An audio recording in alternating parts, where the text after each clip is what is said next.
Então, vamos conversar um pouquinho sobre a psicopatologia, né? E não deixa de ser também a psicodinâmica desse modelo. Só para retomar também que eu compartilhei com vocês na última aula, aquele esqueminha simplista que eu faço na minha cabeça, que me ajudou, né, enquanto aluna, para partilhar com vocês. Então, quando a gente está falando dos três modelos, né? Ingeridor, defecador e falando, se tratando da psicopatologia, a gente vai falar do que não funcionou, né? Do que não aconteceu, não ocorreu como previsto. Então, pensando que o ingeridor, a dificuldade seria de ter satisfação na vida, né? Satisfação, insatisfação. Quando a gente fala do defecador, a gente vai lembrar que ele tem uma dificuldade de ter alívio na vida. E aí, esse esqueminha, né, que eu partilhei com vocês, no sentido de ingeridor, quando a gente come, né, quando a gente coloca alguma coisa para dentro, eu sentiria essa satisfação, ou essa insatisfação, né, do comer. E o defecador, o ato de defecar, né, esse nome que causa estranheza aí dos conceitos do Victor, depois a gente se acostuma ou não, traz então o exemplo de defecar, né, fazer cocô, mediante a nós traz alívio. Então, se tratando da psicopatologia, é um indivíduo que tem dificuldade de sentir alívio na vida. E se tratando do urinador, que a gente ainda vai ver, uma dificuldade de sentir prazer na vida. Né? Então, urinar, né? Quando a gente faz xixi, é gostoso, é prazeroso, dificuldade de sentir prazer na vida. Então, eu sempre faço esse esqueminha na cabeça, né? Nas monitorias, o pessoal também gostou, só para a gente se localizar e lembrar do que não ocorreu, do que não deu certo, tá bom? Faz sentido para vocês? Mandei um oizinho aí. Perfeito. Obrigada, pessoal. Vamos lá, Nilo. E aqui, né, falando do papel somático e do papel psicossomático do modelo. Papel somático, então, basicamente a parte fisiológica, que a Neiva trouxe para gente, complexo, a gente vai precisar estudar, vai precisar ler novamente, e a gente está aqui para isso, né, eternamente entrar em contato com esse aprendizado. Mas aqui o papel somático sempre lembra que é a parte fisiológica. Então, nesse caso, o ato de defecar, tá bom? E o papel psicossomático é a soma do fisiológico com o psicológico. Então, aqui como está aqui, o papel somático com a função psicológica, que ao invés dele criar, dele elaborar, né, dentro do esperado, do expressar e do comunicar, esse indivíduo ele não consegue, né? E aqui ele se expressa de uma outra forma, ele se comunica de uma outra forma, ele entra em contato com essas funções de outra forma, como por exemplo, numa diarreia, numa cólica intestinal, nos gases, e nesses exemplos aqui, para a gente juntar o fisiológico com o psicológico. Então, é complexo, mas a gente vai aprendendo junto. Vamos seguir um pouquinho aqui. Depois, quando a gente fala dos quadros patológicos relacionados a esse modelo, a gente também tem algumas defesas, né? Algumas formas deles se manifestarem. Essas são mais exclusivas desse indivíduo, desse modelo. Então, quando a gente fala de um lado mais patológico, atuadores, então a gente vai estar falando das defesas de atuação. Quando a gente fala do lado depressivo, a gente também tem o maníacos e o paranoide, que às vezes confunde aqui, mas como a gente colocou, tem a ver com a psicopatologia clássica. Às vezes as pessoas confundem esse daqui com... A gente vai falar também do narcísico aqui, né, Nego? Isso.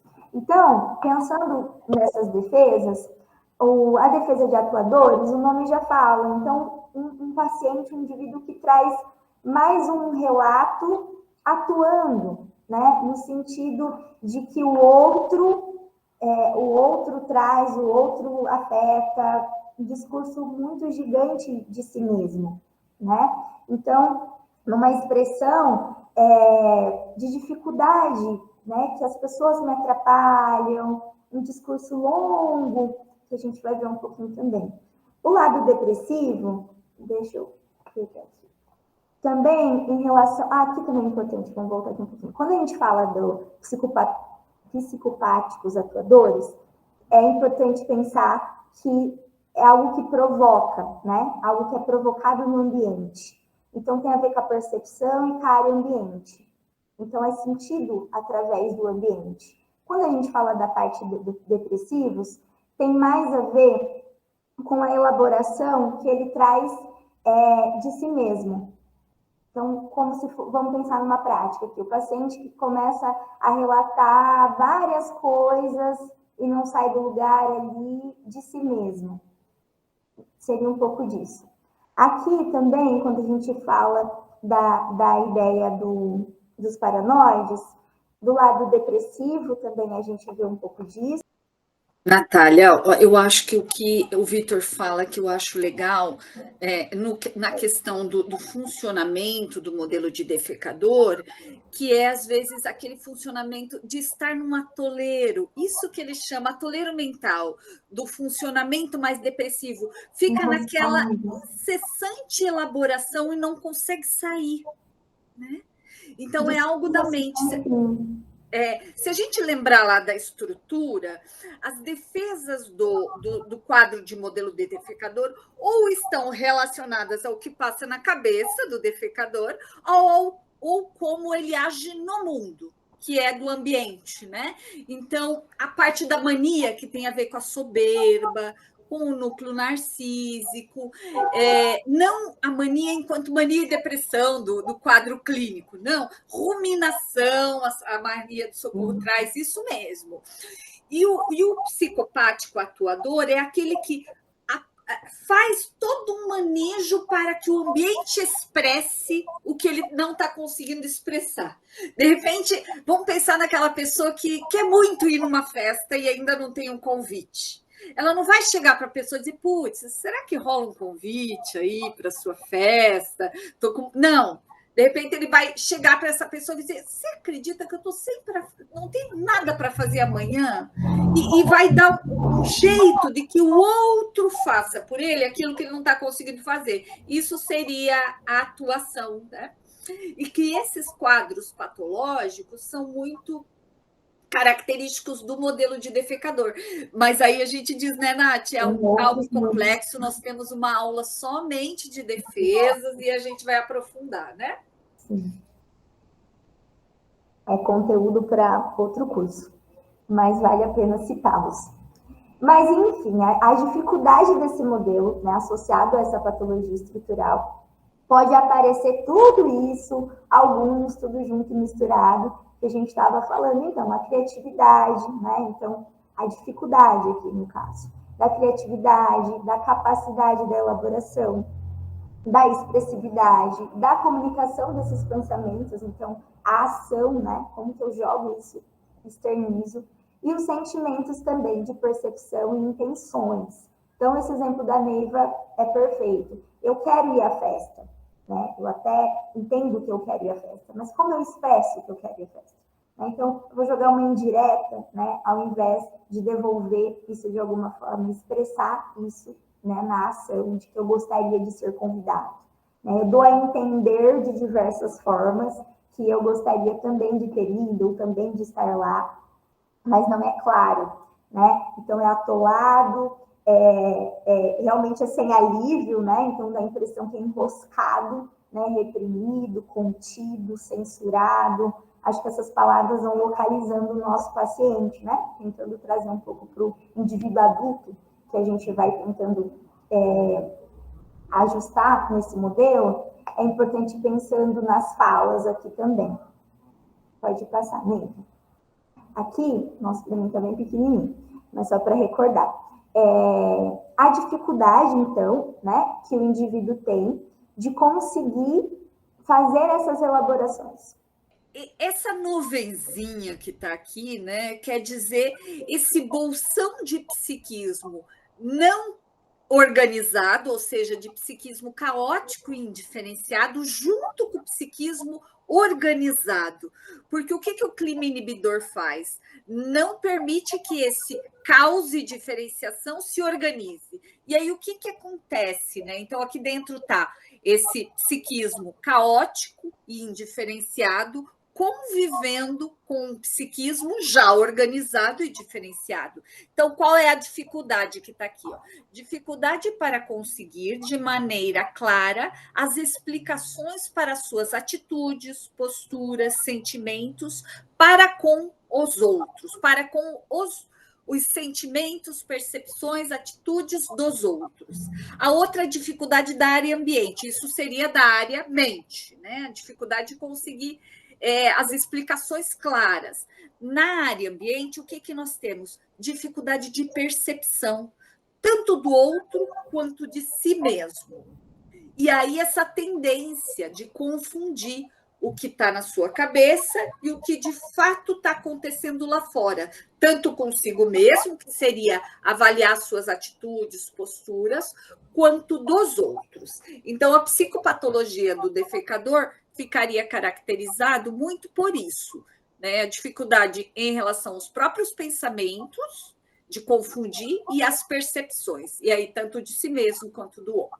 Aqui entra, então, o que a gente chama de tensão crônica também, né? Então, um paciente que ele precisa descarregar, mas falta o alívio, né? Essa é a principal psicopatologia desse modelo. Então, pensando em termos estruturais, existe essa tensão crônica, então eu deveria conseguir, né, aliviar, né, e não consigo. E pensando numa parte mais da patologia psicológica, né, da psicopatologia psicológica, é a sensação que ele traz, o mundo me bloqueia, né, que é o nosso tema, o mundo me atrapalha, né, o outro me limita, né, também a gente diria, como é injusto, como tudo é muito incompreensível, isso são características desse indivíduo.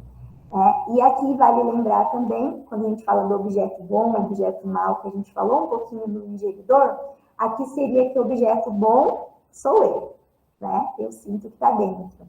Né? Até aquela parte de potência, inopotência, né? E o paciente também traz uma característica para a gente pensar, que ele tende a ser muito sedutor, né? Então, um discurso, né, entupido, mas que acaba seduzindo também. A gente vai ver melhor no discurso. E a gente fala que existem dois tipos de defecador. Um que tem mais dificuldade no criar e elaborar, então a gente até sente que ele, parece que ele não entende mesmo. Nossa, não sei se você sente que ele é burrinho, ele não entende mesmo, eu tenho que explicar, eu tenho que desenhar, eu tenho que falar de novo. Então, a dificuldade do criar, do elaborar. E o paciente mais com dificuldade na expressão e na comunicação. Lembrando que a Neiva falou da expressão e da comunicação, que às vezes a gente se confunde, né? Vamos pensar que a expressão é o que vem antes. Quando eu vou falar, em que tom de voz eu vou falar, como que eu vou falar isso na sessão, né? Como que eu vou trazer isso, né? Eu vou falar que eu sonhei, eu vou escrever, né? Nesse sentido, a expressar. E a comunicação, de fato, é a ação. Mesmo que na conversa de maçaneta ali, saiu, né? Eu falei, eu verbalizei. Eu trouxe um desenho, eu trouxe um sonho, né? Isso foi colocado para fora de alguma forma. Discurso, né? Discurso, eu acho que é uma das coisas que faz a gente captar, né, o modelo enquanto terapeutas, faz a gente entender o que o outro está trazendo, para depois também pensar na proposta de relação, que é fundamental. Né? Então, vamos pensar que é sempre um discurso acusatório, né? Na maioria das vezes, um discurso acusatório. Então, eu trago que aquilo ocorreu, né? Eu externo, eu verbalizo, né, com dificuldade, mas sempre denunciando, vamos dizer assim. Né? Os outros atrapalharam, os outros não convidaram, os outros me impediram, né? Os outros não facilitaram, né? Essa é a sensação. E sempre impedido. Então, eu bato bastante nessa tecla. Né? Um lado que se coloca censurado, o lado que se coloca repreendido. Né? Fazendo um link lá com o bebê, também no exemplo que vocês trouxeram, claro que nós temos que cuidar para o bebê não colocar o dedo na tomada, não capotar a escada abaixo, mas talvez, né, a gente sempre pensar na constância que isso ocorreu, né, o nível dessas repressões, né, desse excesso de cuidado, né, de censuras. Então, quando isso se tornou um padrão, quando isso se tornou constante, né, afeta, né, negativamente os climas inibidores. Então, voltando para cá, a gente às vezes escuta, né, desse paciente nesse sentido de fui impedido, né, sou impedido, né, não consigo escolher, não consigo executar, nesse sentido também. Aqui, relato descritivo, né, isento de avaliações próprias ou opiniões. Então, essa é a sensação que a gente tem também. Uma característica também, um relato manchete, né? O que seria o relato manchete que a gente fala? Como o defecador não elabora, né? Uma das dificuldades é essa, aquilo fica ali, né? Vocês usaram a palavra ruminando, né? Fica entupido mesmo. E aí o Vitor, ele traz um exemplo falando que é como se fosse uma coxa de retalho. Sabe aquela coxa da avó? De vários tecidinhos, de restinhos de tecido, né? De várias cores. É como se na sessão o discurso dele fosse assim. Ele vai trazer o que ocorreu na semana, ele vai falar das angústias, ele vai reclamar, ele vai trazer a dor, mas muito solto, né? Sem elaborar, né? Sem chegar na expressão e na comunicação, como se não tivesse essa continuidade mesmo. Isso não se conclui. Muitos detalhes, muitas cores, tamanhos e formas, mas sem conclusões. Né? Isso também é uma característica do discurso. Quer contribuir, Neiva? Foi rápido demais? Não, tranquilo, Nath, tá indo bem, muito bom. Então, também, né? Pode dizer. Aquele exemplo, sabe? De repente a pessoa chega na sessão e te conta em detalhes tudo o que aconteceu até o chefe dele demitir ele. No sentido, eu cheguei lá, estacionei o carro, comecei a fazer não sei o quê e meu chefe me demitiu. Mas é quase que a manchete assim, ele te dá foi demitido, mas ele não consegue pensar sobre por que será que ele foi demitido. Qual é a parte dele nisso? E ele deixa para a gente meio. E quando a gente se vê, a gente está pensando, puxa, mas será que ele fez algo de errado? Será que ele não. Será que ele faltou? Será que ele. Né? Então, acaba passando para a gente fazer esta elaboração, esta conclusão, que para ele é difícil. Uhum. Então, qual seria a estratégia? De repente, um espelho, mostrando esse cenário para ver se vem a conclusão dele, a parte dele, né? Então, isso seria só a página inicial do jornal. Intriga, né? Ah, o microfone da Mara está desligado. Acho que ela vai arrumar.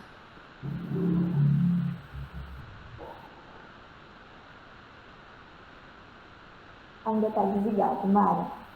Enquanto isso, foi dito aqui também, né, que a sensação que a gente pode ter é aquele paciente que não traz o que tem que trazer, né? Então, poxa, a gente está sabendo, ele trouxe na manchete, ele trouxe ali na coxa de retalhos que, sei lá, a mulher traiu ele, mas aí ele não fala sobre, né, como ele se sente, o que isso significa, o que isso ocasionou.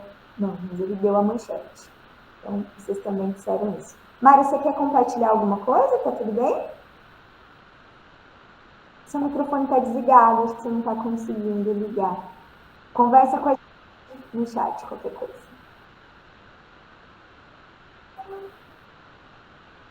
E também do discurso, um discurso centrado em situações e no ambiente. Então, não é que ele não traz, tá? Ele vai trazer. Ele vai falar que ele foi demitido, como a Nívia falou. Ele vai falar que a mulher veio com uma conversa sobre traição. Ele vai falar, né, enfim, que ele quer comprar um carro. Ele vai trazer. Mas como é isso para você? Né? A angústia, o desejo, a expressão mesmo, né? E a comunicação não vem, né? Parece que ele ele quer que a gente coloque a mão lá e tira. E aí, né, como a Neiva também colocou, uma das técnicas que a gente utiliza é falar, olha, vamos fazer um espelho aqui, né? Eu vou ser você escuta um pouquinho, porque não vem, né, essa elaboração sozinho por si.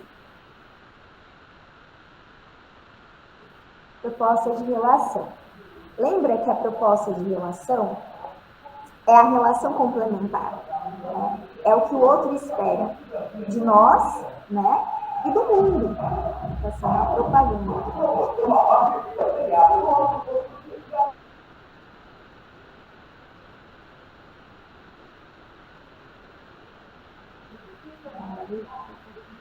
Então, a proposta de relação, o que o outro, né, espera de mim. Vale para nós, enquanto terapeutas, pensar, a Neiva provocou, né, vocês algumas vezes. O que esse outro faz você sentir? Né? Você tem vontade de fazer o que com ele? Isso é a proposta de relação. Né? Então, eu tenho vontade de resolver a vida dele, eu tenho vontade de falar, caramba, o que você fez para deixar de ser jogador e virar Uber? Né? De julgar, de avaliar, né? De questionar, de fazer o que ele não traz, né? De falar o que ele não fala, de comunicar da forma que ele não comunica. Mas isso seria a nossa versão patológica, seria complementar, né? De uma forma adoecida. Então, vamos pensar. O paciente, ele vem com a sensação, né? Ele traz, eu não sou responsável, né, em avaliar. Aqui fica bem parecido com o ingeridor. Lembra? Eu não sou responsável, né? Vocês que precisam fazer. Mas o defecador enquanto percepção, avaliação, tá? Então, o outro que mude, o outro que se vire, o outro que se esforce para me entender, o outro tem que me aceitar dessa forma, né? Então, a gente também sente aqui a diferença quando a gente pensa um pouquinho no ingeridor. Né? Então, o mundo me atrapalha enquanto ingeridor, defecador. O mundo me impede, o mundo me bloqueia. Né? Então, pensar um pouquinho aqui também. O que mais tem aqui? E aí gera uma vontade absurda de fazer por ele, né? De julgar por ele, né? De avaliar por ele. Lembrando que quando a gente fala julgar ou avaliar, o afeta, né? Tanto de bom quanto de ruim. Então, às vezes, ele não traz nem expressões, né, boas, né? Então, poxa, comprou um carro, que legal, como é isso para você? Uhum. Né? Que às vezes a gente fica falando, né, da aflição, do julgamento, sempre como se fosse pejorativo, mas é geral, pessoal. Né? O outro, tá, você fez uma viagem, como foi essa viagem? Então, uma dificuldade nessa expressão, nessa comunicação. Né? Como eu disse, dois tipos de dificuldade do defecador, então um lado mais na elaboração e na criação. E esse paciente, que é mais fácil de identificar, é o que eu estou falando, tem dificuldade na expressão, no expressar e na comunicação.